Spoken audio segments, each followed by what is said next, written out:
She won most talkative in high school, and she has been running her mouth ever since. Welcome to the Lisa Fisher Said podcast with your host, Lisa Fisher. Okay, I love talking intermittent fasting, obvi.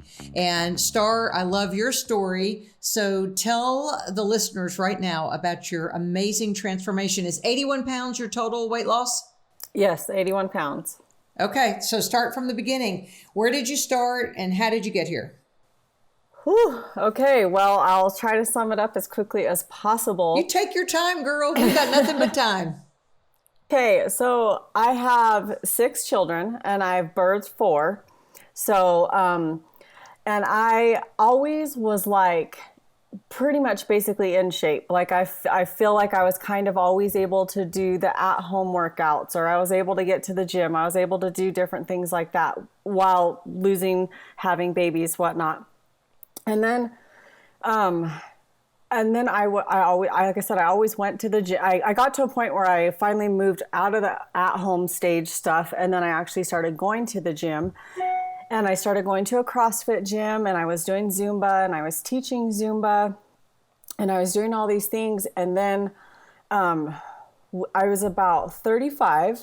It was in 2016, and we decided to build a house, which takes, a toll and everything on you. But I just wasn't able to get to the gym as often anymore. Like I just couldn't. And we were living with some family friends, and, cooking was an issue, and we were eating out a lot while we were building, and we'd be like, let's just go grab. Stop. Let me stop you. Were you living with friends with 6 kids? Mm-hmm.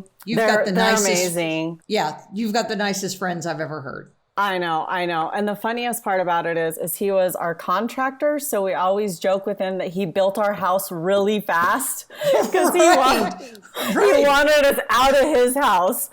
So that's the big joke. That's great. But yeah, so we moved in, and so the house building thing, and things just got stressful, and we had some big stressful things going on in home. And like I said, the gym was the last thing I could do anymore. It took too much stress out of me. So I didn't go to I stopped going to the gym. The food I started not really meal prepping. I started not being able to do those things. I started caring less. The stress was getting so bad. I was going to the doctor. I was getting put on antidepressants. And I would go back in and be like, I'm still tired. Oh, check your thyroid. It's your thyroid. Oh, okay. So then you go home with medicine. And then I was also on high cholesterol pills, which I'm kind of, it's hereditary that I was going to have high cholesterol since I was 5 years old. So it's always kind of elevated, but it was extremely high, 100 and some points higher than normal. It was 300 and something. And they're like, nope, you're on cholesterol medicine. So I left with more anti-anxiety depression pills. I left with thyroid medicine and cholesterol medicine, and got told to watch what I should eat. And, What was your weight doing at that time, Star? So I went in 2016, when I was lifting really hard and everything, I was a good solid 150 to 160 probably range. And then I started kind of climbing from there. And then around 2016 is when I quit that working out. And then I kind of started climbing, and then I just got soft and squishy, and the weight kind of kept coming, and then it stayed kind of stagnant for a little while, but then it just kind of picked up and it just kept coming. And so I was just to a point where I was like, okay, I don't know what to do. I've gone to school to be a personal trainer. I have the knowledge behind me. Wow. I'm a massage therapist. So I've gone to school. I feel like I know the body decent. I mean, I don't know how all the mechanical and all that stuff works, or the organisms and stuff, but learning, there's just so much to learn about it all. But I just feel like I was like, okay. So I even used to do the meal replacement shakes. I did those for a while. And did they work for you? Were you getting relief from these little Band-Aids you'd put on, and then it would your weight would jump back? No, not really jump back, but just when I was working out a lot, I mean, I was, kind of watching what I was eating, and then I was doing the meal replacement shakes because those just seemed easier at the time with a whole bunch of littles, because I had 6 kids, and they were all, 12. And then like, it kind of would go like when they were all real little. I'm thinking of this one in 2016, it kind of went like 12, 8, 7, 6, something like that. So they were all little, and it just, so the quick and easy drink. And if it was like, I can get nutrition by drinking these, I'll go ahead and drink them. And so, yeah, I did. And I even got to a point where I tried those. It was about 2018, I think. I was like, I'll just go back to shakes, because at some point shakes worked like a little bit. So I thought I'll go back to meal replacement shakes. Did that for a whole month. Didn't lose a single pound. I actually think I gained weight. So I was eating way less. And I was even trying to walk. Like, I was trying to do things, but I mean, I would just couldn't. I had to get put on so much weight by this point. Like, I think I was around probably 190 or so. And I remember thinking in my head, Star, you were never this heavy with any of your children. Like, how is this even happening? And I just would be more and more depressed. I would just feel more and more sad, more and more like I was just in this empty hole that I was never going to find my way out of.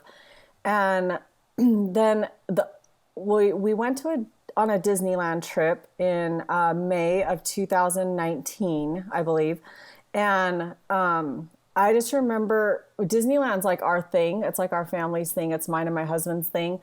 And I remember being there and feeling so sad. And I was like, this is sad that I'm at the happiest place on earth and I'm sad. Like, what is wrong with me? But I didn't want to be in one picture. Like, I dreaded every knowing when I could see the kids come out with the camera, I'd be like, ugh, because I stayed shy of the camera for so many years that I just didn't want to be in it. I felt so horrible. I would barely walk and my back would seize up. So I went from being this awesome CrossFitter to like, throwing weights around like crazy. I was so strong. I was deadlifting 350 pounds, like, to, I can't even walk. Like, what is like happened to me? And you just sit there and you're like, how did I get here? And at this point I was 207 pounds when I was on my Disneyland trip. And I remember coming home from that trip, I weighed, well, actually, I don't know if I weighed right after. I think before the trip I was 207, so I was feeling absolutely miserable. Then the pictures really just took it next level. And then when we got back, I don't even think I weighed. So I'm pretty sure I was actually heavier than that because I started and found out about intermittent fasting in July of 2019. So just a few months after that trip. And so I remember that trip feeling at my absolute lowest and just feeling like I can't do it anymore. I just felt like I was fighting like an uphill battle. Everything I jumped towards, I just felt like I was coming 2 steps back. And then it'd be like, well, I don't want the life of make this food for me, eat this food, make this food for my whole family. I'll watch them eat. No. I didn't want that life. No. And I did it for so many years. And yeah, it worked, but it was a pain. And then getting to the gym. And then if I didn't get to the gym or get a workout in, I'd be mad and frustrated at myself and feel guilty. And I just was so tired of all that. But I was, so when when my friend from high school sent me a random text and it was a picture of her and her mom. And I just simply replied like, wow, you look amazing. And she was like, well, thanks. Like, I've been doing intermittent fasting. I read this book, Delay, Don't Deny. And I've like lost all this weight. And I'm like, oh, I have never heard of it. And she's like, well, I know you don't like to read, because I don't.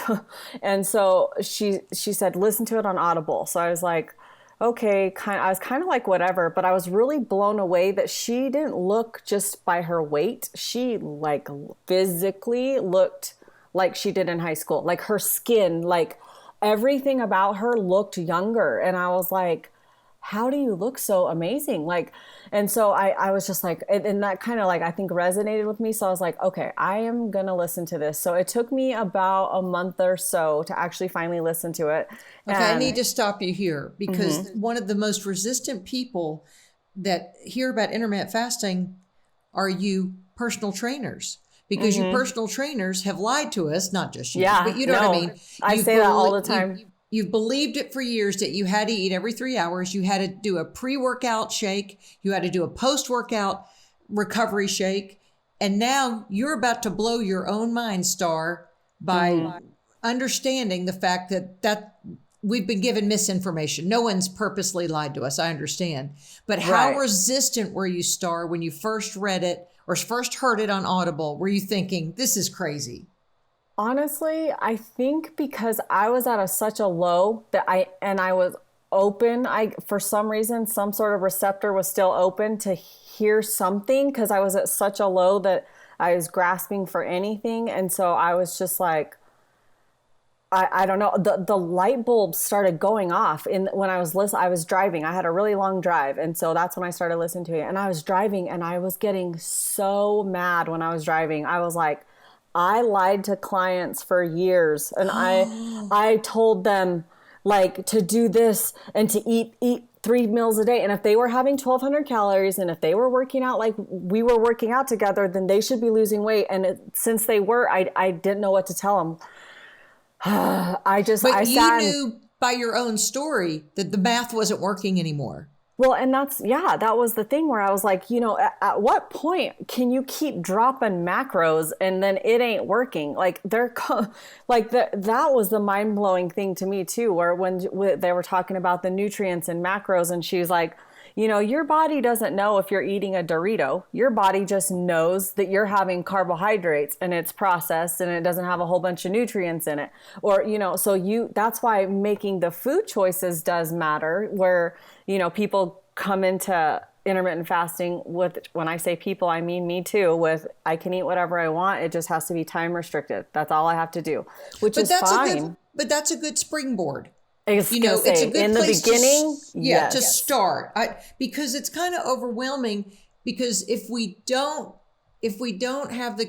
have no caveats, we just say, just start in a time restricted manner. And that's what intermittent fasting is.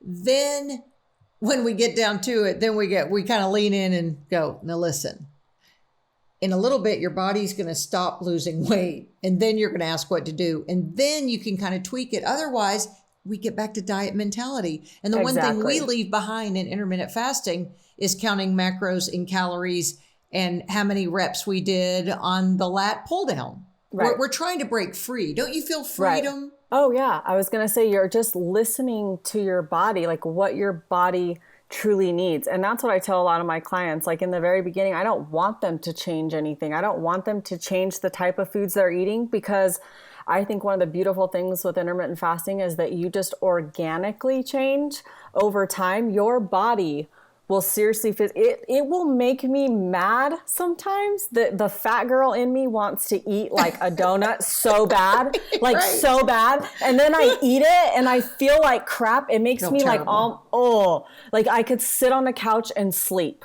I will be so miserable. It's not worth it. And it's not worth it. And I'm like, oh my gosh. And I used to feel like this all the time. And I didn't even know what feeling good felt like. And then now I'm like, well, I don't want to have that. Or so then you just organically over time of intermittent fasting, your body is going to almost force you to go healthy route. So it's so true. There is no like, you have to eat healthy, you have to eat keto. Yeah. No. Your body's going to tell you what it needs that day. And that day it might need fried chicken and mashed potatoes and gravy. That's great. And the next day you might need to go, hey, we had fried chicken yesterday, so today let's have a salad with feta on it and some chicken for protein. Dial it back. Okay. Yeah. Well, let's talk about, because you were super fit before you birthed the children and had 6 children living with you. So what was your diet like then? What was your diet like when you were really struggling? And what diet, meaning what did you eat? What was your day like? What did you consume? And what do you eat now? So I was a big protein, because the things that were quick mom, but yet it's still supposed to be healthy type of thing, So I was always like, okay, grab a protein bar. I was a big protein shake person like my whole life. I don't know where that came from, but I've always loved protein shakes. Well, that's the workout mentality. The fitness folks, they're big into the protein shake and the protein bars, don't you think? They are, but I feel like that's usually because there's such a high amount of protein that your trainer's trying to make you hit. There is no way in heck you can eat that much food. You have to drink your protein because you can't eat that much. You literally physically could not. And doesn't that tell people then that's maybe out of balance? If you're having a hard time getting in what someone prescribes for you as far as nutrition, then that's maybe not the best fit for your body. Well, right. So in 2016, when I was starting to gain weight, I was still doing CrossFit, I was still doing Zumba, but I was starting to like balloon up. And so I hired a trainer. It was $500 a month. It was like a month. I had a printout. One of my best friends owns a company where you can print out ginormous signs. So she printed this humongous chart out for me that was color coded of what I was allowed to eat. And I had it on my refrigerator. My kids thought it was their chore chart. No, it was Mom's eating chart. And so I would look on the chart and see what I was allowed to have in green. I was allowed to have 1 green, 2 reds, and I would be like columning. I mean, it was, who does that? And then I like sustainable. Forget about it. Not sustain. Yeah, anyone, and this is what we learned from Jen Stevens, who's the author of Delay, Don't Deny, as well as other books, and she's the mother of intermittent fasting. That's what she talks about. The thing about intermittent fasting is it's faux life. It's sustainable because we can all do anything. I did HCG. I will tell you, I loved it, and I got skinny and was just adorable. But even though I did kind of the same eating pattern after I got off HCG, and that's the drops that has the pregnancy hormone type drops. Even though I still followed it by the letter of the law, I gained weight because my body was going, that's not enough. It wasn't enough food. And even though I ate more, it wasn't the right fit for my body. So yes, we can all do anything when we're looking for Weight Watchers points or Diet Center or whatever you're doing. So I say, have at it, but it's going to turn around and bite you in your butt, and your butt's going to be bigger. So it's going to bite you in your big butt. That's what happens. That was kind of like my post yesterday. I said that, like, what are you going to do when all these things stop working? Or like, I was even at the point back at my low that I was ready to go do the stomach surgery because I was so sick of waking up every single day. And there were a lot of people in town that were getting it done. So I'm like seeing their success and I'm like, hey, that's awesome. And then I would talk to some of them and they're like, it's the best thing ever. And so I'm like, okay. And I was kind of like ready to save up my money to like go get this done real quick or whatever. Well, you can't afford it because you spent $500 a month on the man or whoever that made you only eat the red and the yellow. So you're out of money. So yeah, exactly. And so I was just, I remember I listened to that book, The Delay, Don't Deny, which I do recommend Fast Feast Repeat now that she's come up with that one, just because it has so much more to it. But after I read that book and I came home, I was like, I can do that. Like, I don't know. When she was talking, I never felt anything but anger towards everything I had always been taught and told and learned and paid to learn. I paid to be a personal trainer. I paid to learn, and they taught us all wrong. Like, and then I asked myself, why? Like, why is this not being broadcasted legit everywhere? You want to know why? Because there's no money in it. There's no money in it. It's free. It's free. All you got to do is choose a few hours you want to eat, and that's it.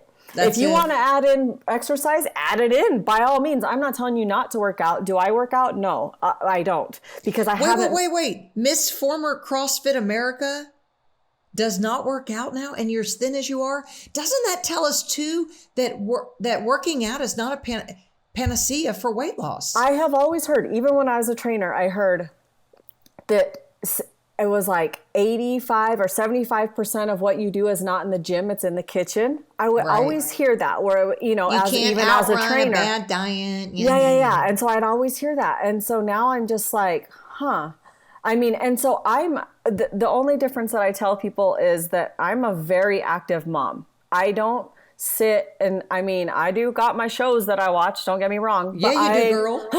But I'm not like on the couch every single day as soon as the kids go to school. Like, I'm busy. We own our own, our side business is a blinds company. And so I help him install blinds. So I'm lifting boxes and I'm having to like do things.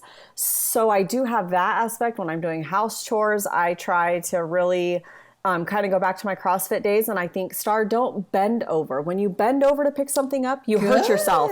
Squat down. Squat down. Squat down. Do an air squat, Star. Do it. I talk to myself like that. So I'm like, oh yeah, air squat. That's so cute. So then I air squat to pick something up. And then I, don't hurt my back, and B, I just got to air squat in. Like, so little things like that. I really feel like I should start exercising just to kind of get that behind me with, like, I have a lot of people that are like, okay, well, how does this work with working out? Or how does this? And I'm like, oh, well, I don't work out. So I don't know. Like, so what about people at the gym that you worked with? So they saw you as Miss CrossFit America. Then they saw you, what was your highest weight? Did you say 207? 207. I'm writing it down. And now your weight, because I can't do math, is 126. Well, I buffer between 126 and 130. I'll say, 126, and you're 5'5". Okay. That's small. I mean, you're fit, you're tight. But those people you saw at the gym, don't you know, you felt like they were real judgy because you'd gained weight. Mm-hmm. And they were all thinking, if she would only do what we told her to do. Mm-hmm. And now, or I was thinking, they're thinking, if she would just come back to the gym, come back to she could look like what she used to at least. And you're like, that wasn't working. It stops working. And now you're doing the opposite of anything all the gym rats told you, and you're killing it as, you could be a supermodel now. Oh, you're so cute. I just feel like there's not a whole lot of things that are sustainable for life. Even your working out and your exercise protocol, that's not going to stay the same forever. Like, you're going to get old. You're not going to be able to lift like you used to. You're not going to be able to, other things are going to be becoming more important. You might not be able to be in the gym as much, things like that. And sorry, I don't know where I was going to go with that. Well, my ADD interrupted too. So you were doing protein bars and shakes in order to consume the amount of protein these humans told you to consume. Then what did your diet do, and what is it now? Because people always want to know about intermittent fasters. What do you eat every day?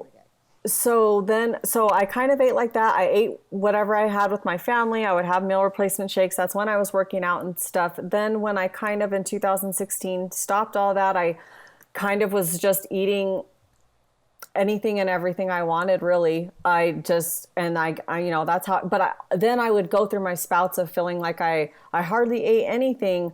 And why am I this heavy? I would go through that, but it was because I would take a bite of this, I think, in the morning. And then I would take a bite of that, and I would take a bite of it. Now I know what it is. Now I was spiking my insulin all day without even really recognizing that. Were you drinking diet sodas and all that?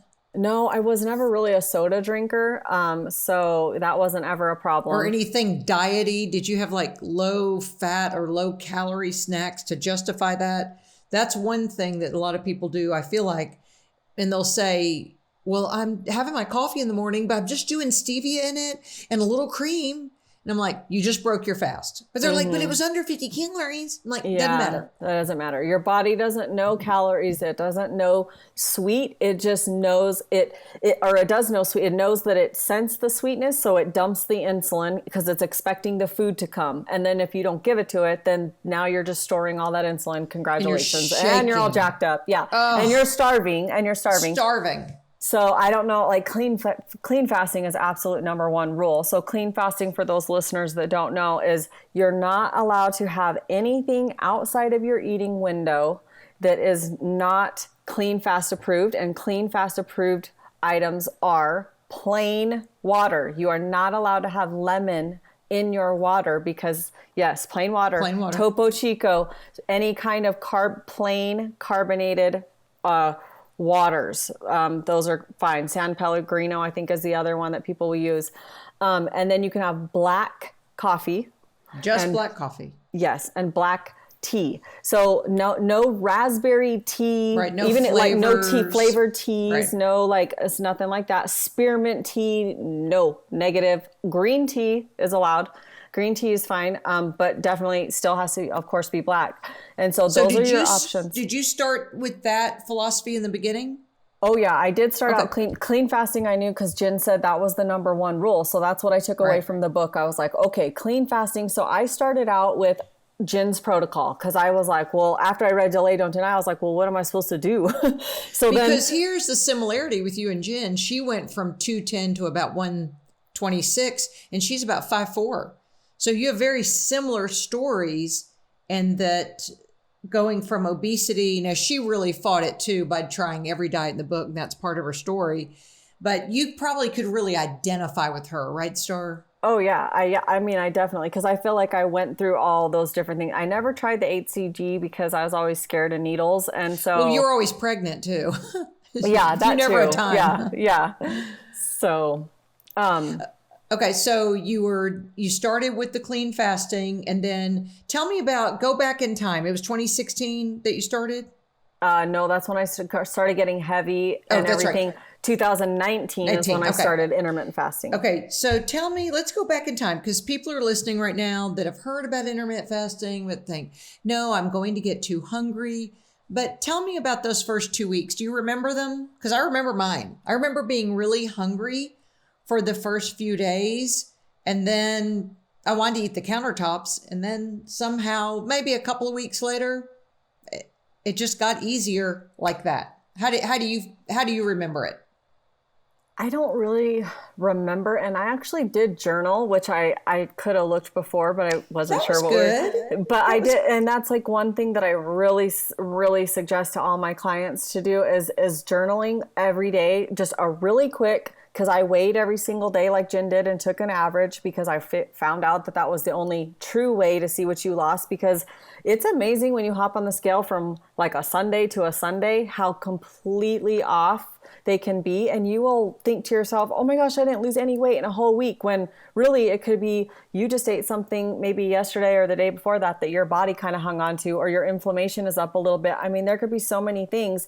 And so you can't predetermine that. So I would always wake up every single day. I would weigh, I would write that down on my little notes on my iPhone. And then I would write down a real quick what I ate yesterday. Cheeseburger, French fries, shake. That's all I would write down. And then I would write down how I felt. Today I had a headache. Today, da. So I know I do. And you did that in the mornings?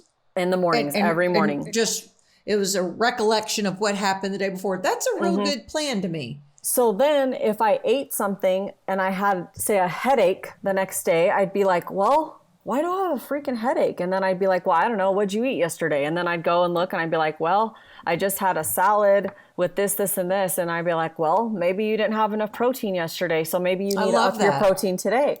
And then I would focus on my meal that day being very high in protein and like good fats or whatever. And then I would immediately feel better. So then I would find out too, which things Star's body does not like. And like pizza.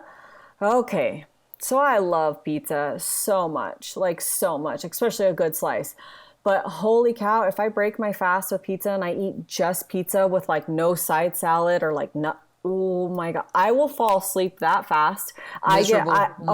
Sleepy. And you get so bloated, but then yet you're so full, or hungry within like an hour. You're like, how was I so full an hour ago? And now I'm like hungry again. And then you're like, but I closed my window. And so now what? Like, and then I know I just ate a bunch of crap calories. Like, so I figured out that pizza's really not so good for me. So I'll ask myself when it's pizza night, Star, now we know how pizza makes us feel. Is it worth it tonight to eat pizza? And then I go, well. Even after you've had protein, do you still have a reaction to the pizza? No. So this is my thing that I'll say that I have found out by keeping track. So say normally I would just grab pizza, right? And eat my pizza and my ranch and like probably have like 5 pieces or something. Well, if I have 2 pieces of pizza and a side salad with some chicken on it, golden.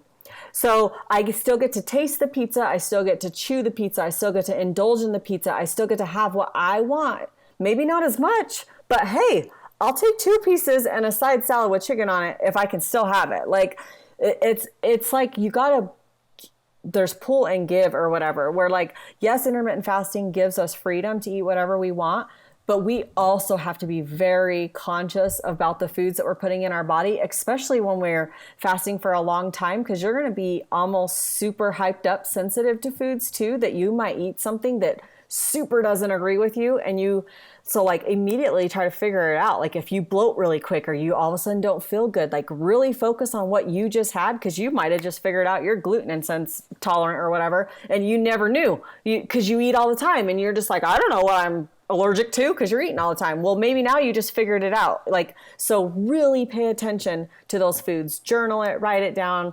I think it's a really great tool. I think that's a great idea. Laurie Lewis, who I've had on this show and on this podcast, and she is a tremendous spokesman for intermittent fasting. Her famous saying is, love the foods that love you back. And so my intermittent fasting clients will say this intermittent fasting has done more for them to understand their food sensitivity than anything they've ever done. And I had one client who just last week, she started at 233 and she had gotten down to 223 on Saturday. And that was her 28th day. So she was going to start weighing again. So on Saturday, she was 223. She's dairy and gluten intolerant. On Monday, she was back to 230. And so she knew, I didn't have to talk her off the ledge because we'd already talked about, she knew she was dairy and gluten intolerant, but just thought, I'm just going to make it, she said, a cheat day. And I said, sweetheart, there are no cheat days. And we don't look at it that way. You know, you may have overeaten or had a longer window, but you just get back on that horse that next day. You don't beat yourself up. You don't starve yourself. This isn't a diet. It's a way of life. And so she just said, thank you so much for pointing that out. Because she said, anything else, I would think, well, forget it. This doesn't work. Mm-hmm. And I said, no, what doesn't work is gluten and dairy for you, exactly. For her. For you. Mm-hmm. Yeah, for that girl. And so that's what I think I've realized too. Mine's wheat. And after I'm like you, reading is hard. I'm super ADD. So I listened to Dr. Bill Davis read Wheat Belly, and you'll never eat wheat again. Anybody listening? I'm not kidding. I mean, unless you want dementia and cancer and a fat butt and a fat belly. I mean, it has just shocked me. But I also know that when I removed it and reintroduced it, because I'm a health coaching student for the Institute for Integrative Nutrition, New York, they tell us to do that as students. And when I reintroduced it, I'd go, I don't have any gluten problems. I'm fine with wheat. My blood pressure, which is super low, got up to like 132 or something. It's usually like 105 over something. And my nurse practitioner takes care, I do have to take thyroid replacement. She said, it's because wheat inflames you, and inflammation shows up in high blood pressure and high cholesterol. You know, all the things that people give you a pill for. Mm-hmm. When if you just remove the things in your diet, so that I love that food, but it didn't love me back. Right. And Laurie says, love the foods that love you back. So it's easy now to think, I don't want it. I'm like, that old boyfriend from high school that didn't like you anyway. I'm like, bye, Felicia. Yeah. So I've had to say that, but it's getting to that point. And that's where, you know, by coaching people, you can lead a horse to water, but you can't make him drink. You know, if they want to live with discomfort and bloating and sleepiness, and that's the crazy thing about eating that no one told us. Oh, here's a good question. Oh, sorry. See, my brain goes ding, ding, ding, ding, ding. No, you're fine. You're like me. Yeah, you're tracking. I can see that you're tracking. But with your kids, what I hate that in fact, my son's the one who told me about intermittent fasting when he came home from college one day. And one of my daughters does it. My other one doesn't. But I mean, they're super thin and fit. They're fine. Mm. But I hate it that for years I fed my kids these big breakfasts because I thought breakfast was the most important meal of the day. And they may have gone to school sleepy. Yeah, I know. What do you do now about your kids? Not that you're letting them fast, but I wish I would have listened to my kids when they had said, well, I'm not hungry in the morning. Mm-hmm. I'd go, well, you have to eat because it's the most important meal of the day. Exactly. Like you're not going to school if you don't have breakfast. Yeah, I was kind of like that too. And I did, Dr. Jason Fung talks about that in the obesity code. He talks about how kids have their satiety hormone and their ghrelin hormone work really well. And so they know when they're full and they know when they're hungry. Their ghrelin hormone will tell them. Like, so when... there's a happy line with that because I'm like, yeah, but a toddler would like totally just be like, I don't want to eat and then still want cookies. So then you would have to draw some sort of line there. But with a toddler, because I take care of my granddaughters a lot, my 18-month-old will push the food away. And I always say, I mean, I picture in my mind, I'm like, girl, your leptin and ghrelin are working. Your leptin just told you. It just told you she don't want it. And then she will say, eat more. You know, she'll want more. But I noticed that my 4-year-old granddaughter will sometimes say, no, I'm not hungry, but do you have ice cream? Right.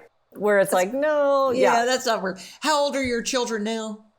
So I have a 22-year-old, an 18-year-old, and then I have 16, another almost 16. They're 16, 15 right now, and then they're 14, 13 right now. But yeah.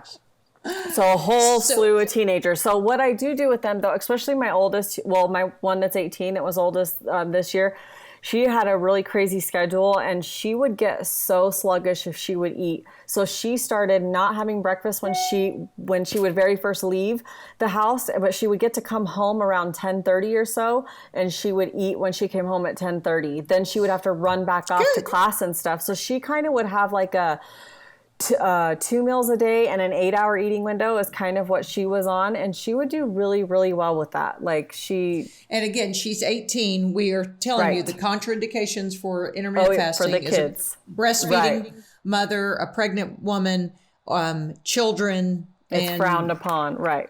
Yeah. Or if you have type 1 diabetes, I don't recommend it. And you probably aren't battling your weight. That's the other thing with this obesity epidemic, which Dr. Mark Hyman calls it United States of Diabesity, our country now. These people who go in that they get diagnosed with it's insulin sensitivity and it ends up being type 2 diabetes, which is a very serious condition. And that's talked about all in Wheat Belly too. Serious condition. But the first thing that people will tell you, they'll say, yeah, my doctor put me on insulin because, I'm insulin sensitive, and you have to have insulin to usher glucose to the cells. So it's very valuable. It's just that we culled it out to play way too much in our younger days, and it has turned around not been good for us. But they'll tell you, June 1st, I started insulin. I went back to the doctor July 1st, and guess what? I gained 20 pounds. Because that's when I try to explain to people, because insulin is a fat storing hormone. Again, I repeat, it is very essential for everything to work in our body. It's very essential. But every time you nurse that Coke, that Diet Coke, though you say is 0 calories, you're calling the fat storing hormone to come out. And that's what I think no one understands. And that's why we have to educate in the IIN, the school where I attend. They say, as a health coach, and that's what you are, an intermittent fasting coach is a health coach. It's a ripple effect. What we're trying to do is create change at a very small level. We're just trying to create it with our clients, with our friends, with our Facebook associates. And then we're hoping that someone like your friend, so your friend sent you the picture star, and what triggered your interest was the youthfulness too that comes with it. The fact that their eyes are sparkly and their skin looks good. We're not making it up. That was one of the I love that that's one of the first things you noticed. Yeah, most definitely. And I don't know if that's what drew me to it or what, but I was like, she's not even having to work out. Like, this is crazy. And do you miss working out though? You former CrossFitters are kind of, you were really committed to your craft for a long time. I do, but I have a 95% tear in my rotator cuff on this side. And I have like a 75% tear on this side, thanks to CrossFit. Was that from overdoing it? And so it's actually been starting to act up a lot lately. And so in my head, I'm like, I can't go work out. Like, I can barely even like stir stuff or whatever without it hurting me. But I don't know. Part of me is thinking like, well, maybe if I just get in there and start working out, it'll be okay. I have one daughter that's wanting to start going to the gym. And so I'm like, well, maybe we'll go. And then that'll make me to, force me to go because I'll have to take you. So, yeah. So I might do that. But okay. Let's talk about this. So our ancestors didn't lift weights. They ran from the saber-toothed tiger, and then, or they caught the saber, they killed him, and then they ate on him for 3 weeks, right? No one lifted weights. So weightlifting has got to be something that we started instituting. And I know Dr. Fung does discuss some of this, and I can't remember the exact timing. So let's say the 70s and 80s, the fatter we got, the more we exercised. I'm talking about as a country, Western civilization. So did we start, I wonder if we started working out, we did it so we could keep the weight down or lose weight, right? I think it just got implemented with the whole move more, eat less thing. And then I think people just took it next level. I believe like Arnold Schwarzenegger was one of the first people I think that started with the bodybuilding and, around here, and it just got big. And Yeah. But look at you. You're the perfect example of somebody who eats within a eating window, and we'll talk about what yours is in a minute. You're not running the block. You're not lifting a car, and you're the size of a 14-year-old. You know, I mean, Yeah, you've got the body of a high share school clothes girl. with my 14-year-old. That's unbelievable. It is. And it actually, it really does blow my mind, especially as somebody who is a Zumba instructor, somebody who, you know, was in CrossFit and loved it so much. Especially because like even my kids will tell me, it makes me mad that you look like you have muscles, but you don't work out. And I don't know if it's because I worked out my whole life and I was only obese for 5 years, 6 years. I don't know. I don't know, but it just amazed me. And Well, let's talk about the science of that. So every time that we refrain from eating and we are letting our bodies reach ketosis, I mean, that's what it is. And we reach autophagy, which is the fancy term we use, AUTOPHAGY. Our bodies release a human growth hormone. And human growth hormone is, your children are still living examples of great human growth hormone. And Jen Stevens talks about this. Babies have muscles. They're not lifting. My 18-month-old's not lifting weights. You know, my 4-year-old's not lifting weights, but she has muscles. She's starting to get muscle definition just by climbing upstairs. And like you said, helping your husband with something, picking up the heavy blinds that you have in your side hustle. So we do that. Our bodies were made. And I just always remember Psalm 139. The Bible says that we are fearfully and wonderfully made. And in that, God made us with everything we need to stay fit, to stay trim. And I'm not saying skinny. I don't think anybody wants to be skinny. I mean, I don't want to be skinny. I just want to be where my body is. So our bodies work in tandem with us if we're eating the way that's best designed for us. So tell me what your eating window is every day. Well, I slowly moved. I started out with trying to do like a 1 to 5 type thing. And then my body just kind of really quickly, slowly was like, you know what? I would rather my eating window be in the evening time with the family. Sure. So I just went ahead and started moving that to, about 4. Like I would allow myself to eat at 4 if I was hungry at 4. And then, so that was just like my goal every day, get to 4 o'clock. And then you can eat dinner. And then if you want something out after dinner, great. And if not, that's great too. But I did start out with the whole thing like Jen did, with a snack, then your dinner, then your dessert. And slowly at one point, I don't know when, that just stopped working for me. Like I was like, why? Like I was like picking at dinner and then I would want a treat and I'd eat the treat. And then the next day I would be so hungry. And I'm like, why am I so hungry all of a sudden? Like I'm in this 6 months and I'm like getting hungry. Like, what's the deal? So then I started really evaluating what was going on. And I'm like, well, you're opening with a snack, you're eating it all gone. Then you're not even hungry for dinner and you're piecing at dinner. And then you put your dinner away and then you're like, oh, look at this awesome treat. And then you eat the treat. So you're not helping yourself at all. You're hurting yourself by having all this sugar and all this stuff. And you didn't hardly have anything nutritious or no nutrients whatsoever. So then I started going, I'm going to eat my meal first and I'm going to treat myself like a toddler. If your meal is not all Gone Star, you can't have a treat, Kay. That's funny. And so that's what I did though. And it worked beautifully. Like then I'm like, I got so full on my food. I could eat my whole hamburger instead of just half. And I'd eat the whole thing with my French fries or whatever. And then and when I say that, I mean homemade ones. So like, that's a huge difference to me too. People will be like, oh, I got this Whopper. And I'm like, is that even meat? So I make sure that I make sure my beef is, homegrown. We have a home butcher here. Buy good meat. And those nutrients, that cheeseburger will stay with you. So like, we can eat cheeseburgers, but we can't eat 4 McDonald's cheeseburgers, but we can eat a homemade one. So those are the differences that I think people need to broaden their minds with a little bit with the whole food. Don't be looking at it so much as calories and this and that. Look at it as a nutrients. Are you still opening your window then like at 4 with your meal?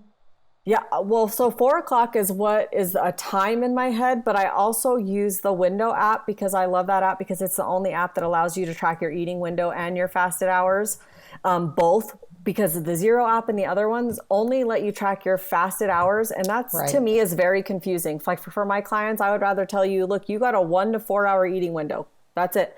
Play with it however you want. Have it however you want. 1 to 4 hours. It's all you. But your second goal that I give you is that you have to get to 20 hours before you're allowed to eat. So at 20 hours, if you're hungry, go look at your phone. If it says you're only at 16 hours fasted, well, you better stay busy. You have 4 more hours. So sometimes we got to give ourselves little goals to push ourselves, because otherwise we would all open early. Like, I'm hungry at 1. Isn't everybody else hungry at 1? It doesn't mean I need to eat just because so you have to find what works for you. But what I have been finding that works for me in maintenance, where I've been able to maintain, is I do eat whatever I want, but I cook all the time. So it's my meals, but also I don't cook super, super duper healthy. I have a chicken Alfredo. I have fried tacos. I have, things but then I will throw in salads and try to grill chicken and do things like that. But I mix it up all the time, and it's different all the time. But I do always have an evening window. So my OMAD, my one meal for the day, is my evening meal. That's the one I go around. But I do usually always have a treat, which I've been trying to reel myself in on that, but I just ordered a box of cookies, so there's that. So yeah, that's what I do right now. And I also take that back. I also do a meal-less day, where I don't eat one day a week. Mm-hmm. I added that last May. So, about a year or so ago, I added that into my fasting protocol, and I was already at my goal weight when I added in my meal-less day. So I never suggest to any of my fasting clients to go jumping into meal-less days. That's like your last resort. That's like if we have tried everything, let's pull the big guns out type of thing. When you do that, do you try to eat really well the day before and the refeeding day? Or do you just treat the day before as a normal day? I treat the day before as a normal day, but I also try to make sure that meal is like one of my really good meals, that I call it like my stick to my ribs type of meals. And by me writing everything that I ate for so long down, I kind of know what my body will really, like a homemade cheeseburger. Yeah, like a homemade cheeseburger. It will stick with me for a really long time. Or if I don't know, just anything with really high protein and high fat in it, I just seem to do really well with, and it'll stick with me. I don't get hungry on my meal-less day. Usually, of course, we have those random ones where, you're hungry, or I get hungry when I'm making everybody dinner and I know I'm not going to eat. Oh, that's so hard. I usually make something I don't like, though. Liver and onions. Then how does that sound, everybody? Yeah, I'm like, you want mac and cheese? Okay, I won't eat mac and cheese. Okay, good. But yeah, so I will do stuff like that. And then on the up day, I do try to be, I don't want to say I try to be on the healthier side, because I'll usually break with a fried chicken sandwich.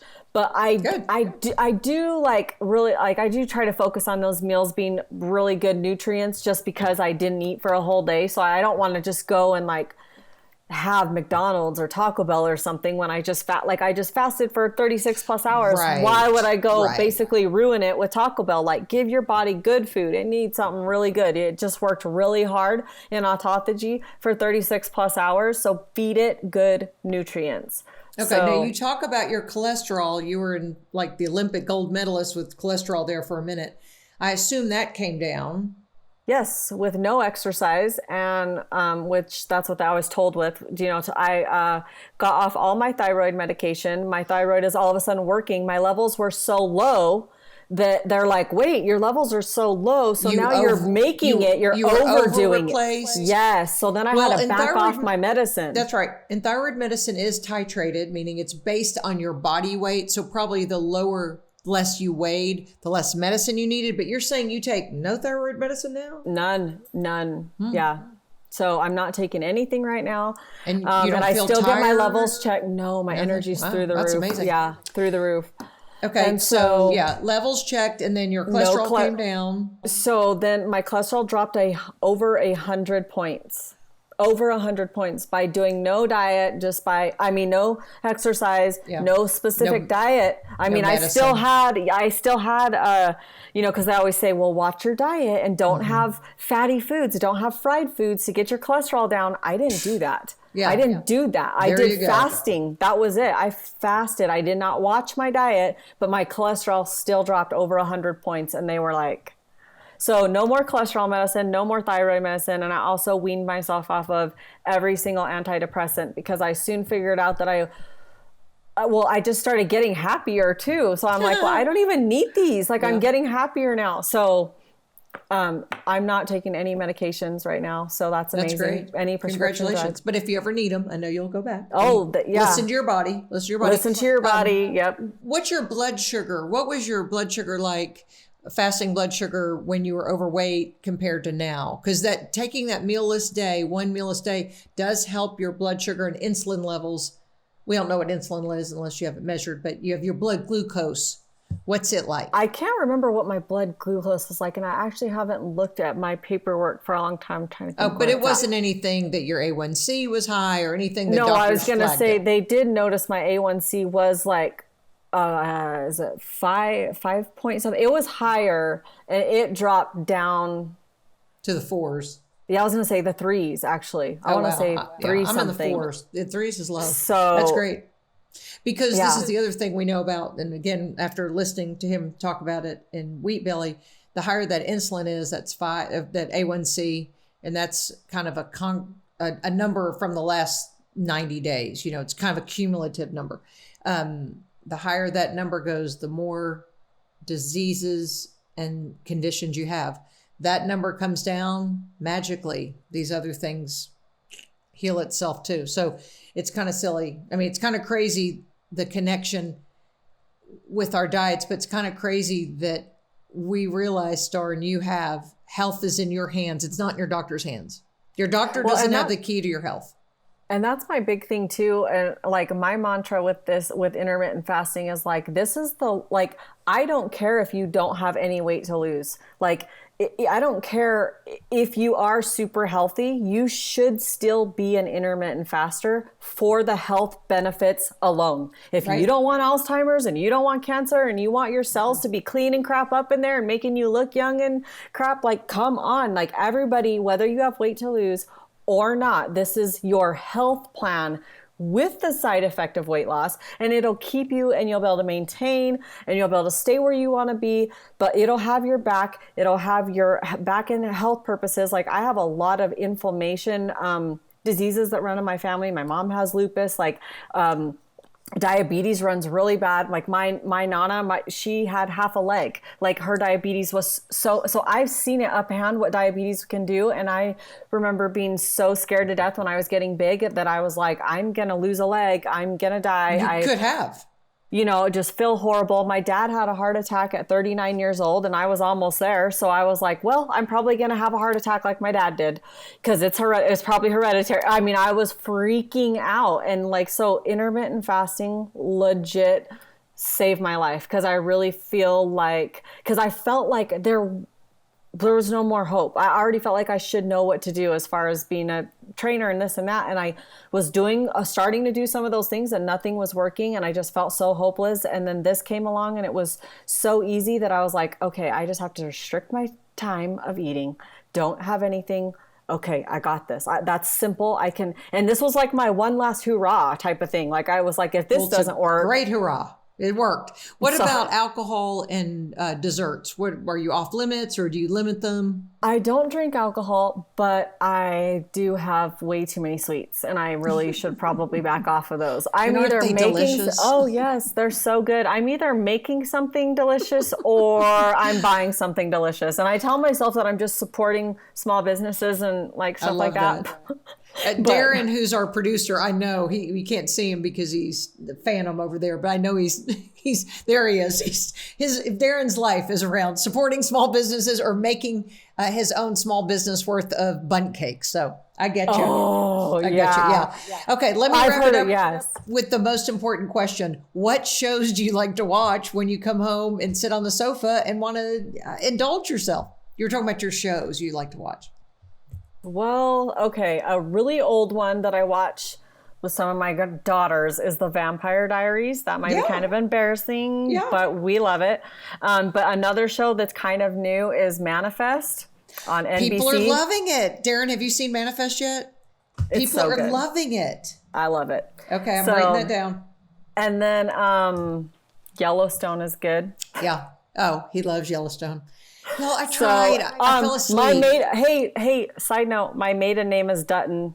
Be jealous. Now, I even know the Dutton name because of the woman that runs the whole thing. Wow. Yeah. That's impressive. That's I'm impressive. like, yeah. So maybe I'm an extra fan because of that. But yeah, that's about it. I actually don't watch very much TV. I don't have very much time because my kids are all in sports. So we're like tonight we're at basketball games all evening for 4 hours. So like it's summer. So like we're in gyms all the time. I'm constantly going and that's what I love about intermittent fasting. Like I used to, when I had my pie chart thingy on I used to take food with me that $500 trainer told me to eat. I would put it in an ice chest, take it with me to a track meet, and I would eat it cold. Quinoa and sweet potatoes and chicken and broccoli. Horrible. Cold. At because 207 pounds. So it didn't benefit you. This was before I was 207 pounds, but this was when I was still skinnier, but they were making me eat all this food every 2 or 3 hours. I had to shove food in my mouth, and I had to have pre-workout and an after-workout and blah, blah, blah, food. Right. I was just like, I was not eating when I was hungry. I was eating when I was told to eat, and that's the complete opposite of intermittent fasting. Listen to your body. That's why it's even hard for me to tell you what kind of hours you should eat. Cause I'm like, I don't know what you do today. Did you just sit around on the couch? Cause if you did, you probably could get away with half a turkey sandwich. I don't know. If you've been out doing yard work and crap, you probably need a big old burrito or something. You've got to listen. You just have to know your body. And the more you intermittent fast, you'll understand it. You'll know what works well with you. I know when I need to really back off the sweets, my body will straight up be put its arms out we're not eating anymore. We feel like crap, stop. And I'm like, okay. Thank you so much for being here. Great job. Thanks for listening to the Lisa Fisher Said podcast. Be sure to hit subscribe and download all the episodes and leave a review, won't you? The Lisa Fisher Said podcast is produced by ClantonCreative.com.